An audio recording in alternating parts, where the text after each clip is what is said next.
niin, ketjufi auttaa alkavaa yrittäjää tai ketjayrittäjyyttä harkitsevaa ensinnäkin siinä, että sparrataan vähän sitä yrittäjyyden teemaa, eli sopiiko se yrittäjyys ja tietysti ensisijaisesti ketjuyrittäjyys henkilölle, eli minkälaisia vaatimuksia ja toki mahdollisuuksia paljon, niin mitä sitten se henkilölle tarjoaa, ja näistä yleensä lähdetään niin kuin liikkeelle.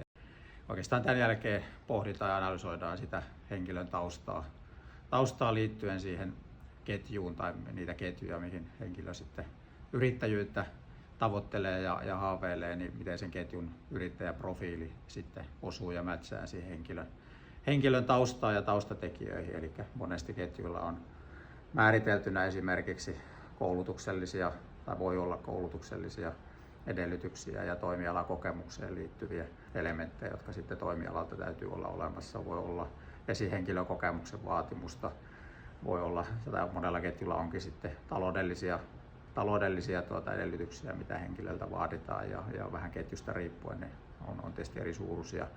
Sitten toki persoonaan ja omaan elämäntilanteeseen yleisesti liittyviä tekijöitä ja sitten monesti kielitaitoon liittyviä, eli vaaditaanko esimerkiksi natiivia suomen kielen osaamista ja kuinka sitten kielitaitovaatimus muutoin, niin tämän tyyppisiä asioita.